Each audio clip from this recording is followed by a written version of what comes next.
Welcome to the On Medical Grounds podcast. I'm Jill Sellers, your host. On Medical Grounds is a casual, friendly place where you can find an authentic, audible blend of timely, scientific, and medical knowledge. We talk with experts about their experiences and knowledge, the utilization of new therapies, and challenges within the world of healthcare. Select podcasts offer continuing medical education credits for those of you needing an additional why you should listen. We provide perks to all posted podcasts by linking content so you can drink in more if you so choose. Assessing, diagnosing, treating, and monitoring adnexal masses can be complicated. Yet our guest today will simplify it for us. Dr. Laura Hanks is a board-eligible OBGYN currently serving as an attending physician for Olympia Obstetrics and Gynecology in Olympia, Washington. She received her Doctor of Medicine degree from the University of Wisconsin School of Medicine and Public Health and completed her OBGYN residency training at the University of Rochester in New York. I will link to a more complete bio in the show notes. We are very pleased to have her with us. Welcome to the On Medical Grounds podcast, Dr. Hanks. Thanks so much for having me. So happy to be here. I always like to start at the beginning. So let's start by defining an adnexal mass. Sure. That's actually a more complicated question than you might realize. The adnexa actually refers to the area just adjacent or adjoining to the uterus. So this can include ovaries, fallopian tubes, uterine serosa, or surrounding tissue, which means that these type of masses can be gynecologic, gastrointestinal, or urologic in origin. They can also be benign or malignant. So we generally divide these kind of masses into 4 different categories. The first would be a gynecologic benign adnexal mass, which could include functional ovarian cyst, endometriomas, tubo-ovarian cyst, mature teratomas or dermoids, serous cystadenomas, mucinous cystadenomas, hydrosalpinx, peritubal cyst, leiomyomas, also known as fibroids, or Mullerian anomalies. And then another kind of adnexal mass is the gynecologic malignant, which is obviously the more concerning. And these are usually ovarian cancers and can include epithelial carcinomas, germ cell tumors, metastatic cancers, sex cord, and stromal tumors.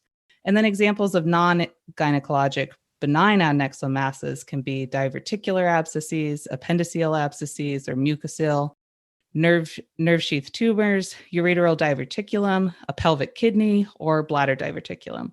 Lastly, you have your malignant non-gynecologic adnexal masses, which can include GI cancers, retroperitoneal sarcomas, and metastatic cancer. So how do patients with an adnexal mass present clinically? So most adnexal masses are found incidentally on physical exam, which is why patients going for their yearly exams are so important. They can also be found at the time of pelvic imaging, usually by a transvaginal ultrasound, and they can also present as acute or intermittent pain.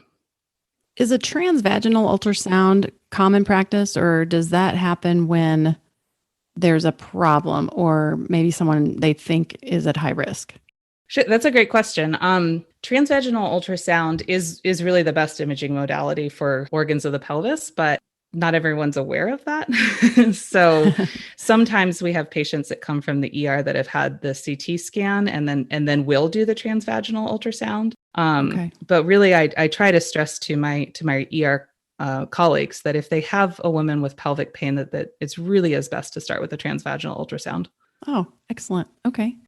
Are you, as an OBGYN, typically the one who finds the mass, or are you evaluating patients referred to you for an adnexal mass?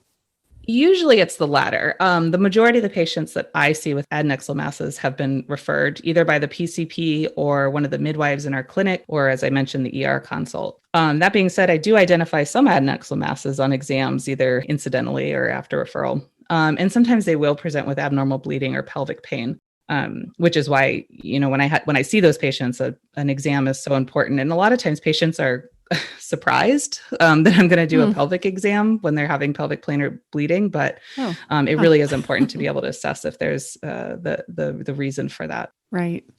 I think that would be the first thing you do with that, but that's just me. So what is your initial clinical workup for an adnexal mass? So the main goal of working up an adnexal mass is to figure out if it's benign or malignant. Unfortunately, there's no screening method for ovarian cancer, such as for cervical cancer, we have our pap smears, but there really isn't any kind of screening like that for ovarian cancer, which means that epithelial ovarian cancer is most commonly first detected when it's already in an advanced stage. So that's 65% of cases will initially be found when they're already stage 3 and stage 4, which is pretty horrible. Yeah. And at that point, the cure rate is only 18%. So having said that, it is important to remember that the age is the most important independent risk factor for an ovarian cancer in the general population, whereas the most important personal risk factor for ovarian cancer is a strong family history of breast or ovarian cancer. And I only stress that for the OBGYNs that are listening because that will be on your boards. And then as far as working up an adnexal mass, you should consider individual patient characteristics, such as medical and family history, as I mentioned. And women with a strong family history of ovarian, breast, or colon cancer may have hereditary breast and ovarian cancer syndrome, which is the BRCA mutation, or hereditary non-polyposis colorectal cancer or Lynch syndrome.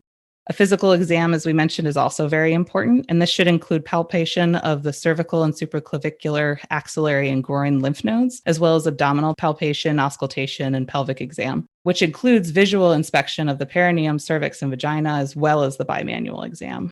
And exam findings that are concerning for malignancy on your bimanual exam would include an adnexal mass that's irregular, firm, fixed, nodular, bilateral, or any associated ascites. And we kind of talked about before that transvaginal ultrasound is really the best imaging modality and not to jump straight to the CT or MRI. But the ultrasound should document size and composition of the mass, such as if it's cystic, solid, or mixed, which side or laterality the mass is on, presence or absence of septations, mural nodules, papillary excrescences, or free fluid in the pelvis. And then lastly, serum markers can be ordered to help distinguish benign from malignant masses. So I also want to stress, please don't forget to order the beta HCG or the pregnancy test in reproductive age women. Good reminder. Everyone has their story about missing that adnexal mass. So that is a very important part of the workup. And then if there's an infectious etiology that is suspected, we should also do a CBC or a complete blood count and swabs for gonorrhea and chlamydia. I can imagine it would be a little bit embarrassing for, I don't know, you and the patient if a fetus was mistaken for an adnexal mass. So yeah, don't be that guy. Yeah, don't be that person. Right. Yeah. So what percent of adnexal masses require surgery? Well, 20% of women are going to be diagnosed with an adnexal mass at some point in their lifetime. And of those women, only 5 to 10% will end up needing surgery. And of those women, 13 to 21% of the masses will be found to be malignant. Why is preoperative malignancy assessment of an adnexal mass important? So ovarian cancer is the second most common type of female reproductive cancer, and more women die from ovarian cancer than from cervical and uterine cancer combined. And survival is related to the adequacy of surgery, which means that women that have an adnexal mass that is concerning for a malignancy really do need to be referred to a GYN oncologist in a timely fashion. So for me as a generalist, I'm trained to remove ovarian cysts and perform oophorectomies, salpingectomies, and hysterectomies. However, in cases of ovarian malignancy, women will need further surgery such as lymph node sampling, omentectomy, debulking, and so on. Basically, a more complicated surgery than I received training for. So later stages of ovarian surgeries can also be complicated by metastatic adhesions.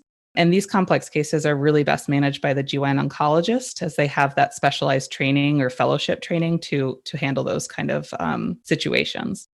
So if a patient that I'm concerned for an ovarian malignancy, I find it most appropriate to refer them to the gynecologic oncologist to ensure they have that appropriate surgery, and then to avoid additional surgeries, as well as early detection and improval of survival rate. And that's really the point. We don't want to put people through unnecessary surgeries. Exactly. So what do the American College of Obstetricians and Gynecologists, commonly known as ACOG, guidelines say about the use of the biomarkers and malignancy assessment algorithms? First, kind of taking a step back, I do want to mention that I sometimes see providers, and this is not only in my area, but all over the country, that will use a transvaginal ultrasound and a serum tumor marker, CA-125, either together or alone for early detection of ovarian cancer in women without adnexal masses. And I really want to stress that ACOG and USPSF do not recommend this. or any screening for ovarian cancer in asymptomatic of women with average risk. Because neither of these have been proven to reduce mortality, and harms do exist from invasive testing, such as surgery, when you get a false positive from one of these. So that being said, CA-125 is found to be elevated in 80% of women with epithelial ovarian cancer. Specificity and positive predictive value of CA-125 are consistently higher in postmenopausal women compared to premenopausal women. So currently, ACOG recognizes that CA-125 is most useful in evaluating postmenopausal women with an adnexal mass, and suggests that you use an abnormal cutoff level of 35 units per milliliter. When using CA-125 to evaluate premenopausal women with an adnexal mass, ACOG previously set a threshold of over 200 units per milliliter, but this threshold was based on expert opinion, and no current evidence-based thresholds have actually been identified for these women. And part of that, as I mentioned, the false positives before, women that have endometriomas or endometriosis can actually have a super elevated CA-125 up into the thousands. So that's why that cutoff level is there's a little more gray area for our premenopausal women. ACOG suggests that providers integrate CA-125 level in our premenopausal population with other clinical factors to determine if there's a need for referral to GYN oncology. And additionally, CA-125 has a low sensitivity for detection of ovarian cancer because it is elevated in only half cases of early stage epithelial ovarian cancer. As we talked about, that we often detect epithelial ovarian cancer at stage 3 and stage 4. Right. And it's rarely elevated in cases of germ cell, stromal, or mucinous ovarian cancers. So regarding assessment algorithms, the U.S. Food and Drug Administration has approved 2 different serum tumor marker panel tests to further assess the likelihood of ovarian cancer in adult women with a pelvic mass. The first one is a multivariate index assay, which is a qualitative serum tumor marker panel. And the second is the risk of ovarian malignancy algorithm, or ROMA for short. So I want to talk about ROMA. So how does ROMA fit into your clinical workup? Sure. So as I just mentioned, ROMA stands for risk of ovarian malignancy, and it includes 3 data points. The patient's pre or postmenopausal status. The second is the cancer antigen 125 or CA-125 that we just mentioned as well. And then the third is human epididymis protein, or HE4. We've talked about CA-125 before, but just to review, CA-125 is the most extensively studied serum marker regarding ovarian cancer. It's a protein associated with epithelial ovarian malignancies, yet it can also be elevated in non-malignant conditions such as I mentioned, endometriosis, pregnancy, or pelvic inflammatory disease. CA-125 is most useful when evaluating postmenopausal women and identifying non-mucinous epithelial ovarian cancers. HE4 is actually a novel serum marker that is now being used for ovarian cancer monitoring. It's a member of a family of protease inhibitors that function in protective immunity. The HE4 protein is expressed by epithelial ovarian malignancies and can be detected in the serum of ovarian cancer patients, and has been shown to be a sensitive marker for the differentiation of benign ovarian tumors from those that are malignant, and as well as a marker for adenocarcinomas of the endometrium. Recent studies have found that the combination of the HE4 and the CA-125 is more sensitive than either of the marker used alone. It's amazing that these biomarkers are so sensitive, and I love it that they are now even more specific when you're using them together. So, and in this ROMA, this algorithm, has it changed the way that you assess the likelihood of malignancy? Yeah. So for me personally, not really, because I used ROMA in my residency training, and it's kind of what I grew up with. Okay. But when I first started practicing in Olympia, I was ordering it just right away because it was what I was used to. And many of the physicians and midwives in my practice were kind of like, what is this? What are you doing? So it was really great to kind of have that conversation and introduce and spread the word about ROMA just kind of in this area. Yeah, it's nice that you had that experience and exposure to it in your residency training. Yeah, absolutely. How has the use of ROMA impacted your practice regarding patient care? I've often had patients with a pelvic mass and an elevated CA-125, but then when I calculate their ROMA score, it comes out as a low likelihood of cancer. So I'll still review that case with our GYN oncologist, but usually we're able to avoid those major surgeries we talked about, not to mention the anxiety and stress that comes along with giving a patient a possible cancer diagnosis. Right. Yeah. I mean, while we're talking about the science, we really have to keep the patient in mind too while we're talking about this. So that is what this ROMA app kind of, embodies. How do you order the ROMA test, and what is the turnaround time to get your results? Every lab is going to be different. So it's really important to communicate with your lab and to find out what they have available. Turnaround time is also going to depend on the lab and, if you're in the middle of a pandemic or not. Right. So currently our lab takes about 2 to 3 days to receive our results. But again, just kind of keeping in touch with them about what their availability is. So do you order the CA-125 and the HE4 and calculate the score yourself, or do you order the ROMA test? So again, some labs are calculating the ROMA test for you. Ours isn't.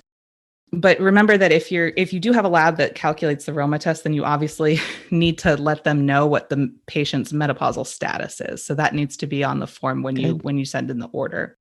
So currently in our lab, I ordered just the CA-125 and HE4, and then I calculate the ROMA score on a super simple app on my phone, and it'll give you a low or high risk for ovarian malignancy score. And the ROMA app can be downloaded free on the Apple Store just by searching ROMA calculator. I actually saw that. Yeah, it's super great, super easy. Yeah. Do you refer all Adnexal mass patients to a GYN for evaluation? I know this is a loaded question. Yeah,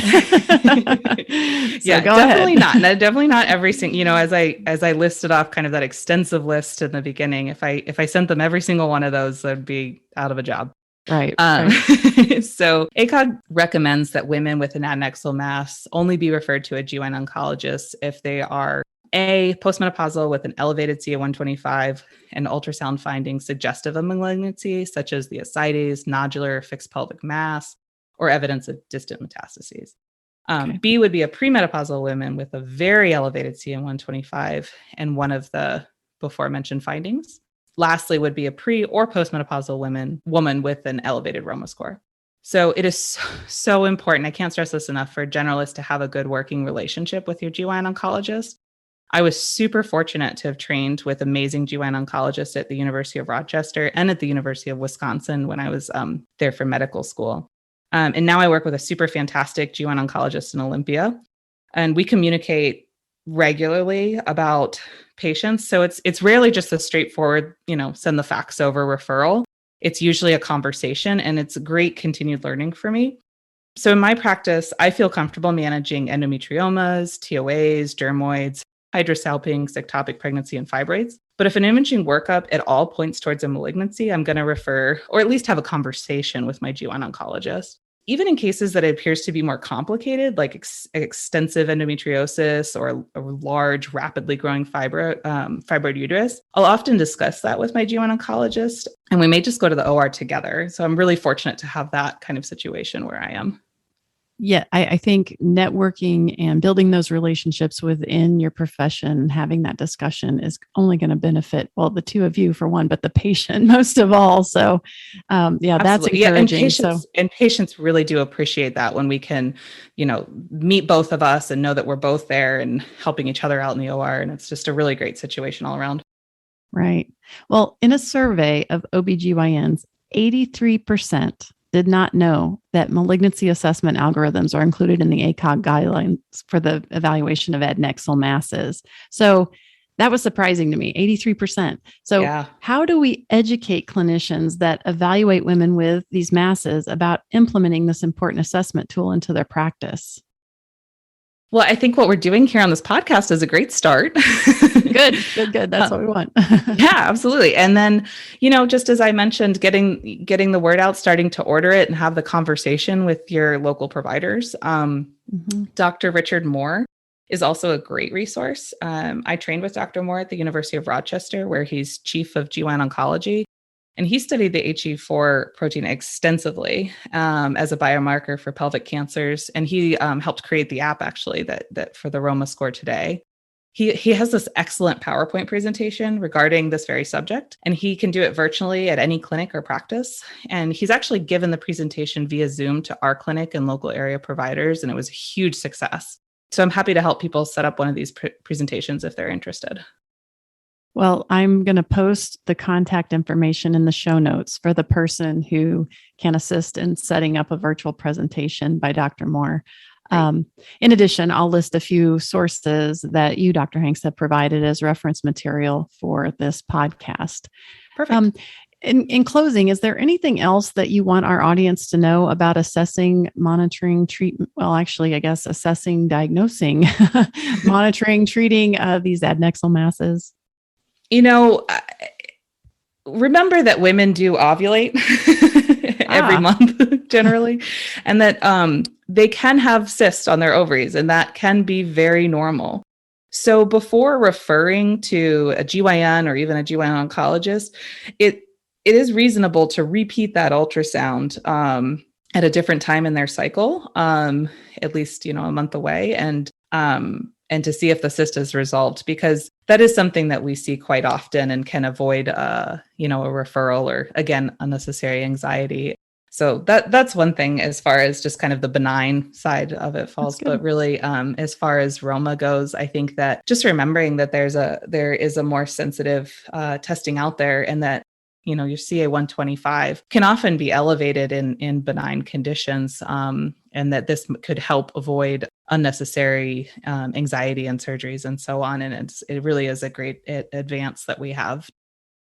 Anytime a patient can avoid going under the knife or having, unnecessary testing done, because even unnecessary CTs or MRIs, those can be full of anxiety for the patient too, especially when they think they're facing a cancer diagnosis. So absolutely. This has been great. Dr. Hanks, thank you for being our guest and educating us on adnexal masses and the importance of accurate assessment for malignancy via the ROMA app. And it is my hope that other primary care physicians and OBGYNs will utilize this valuable tool in their practice.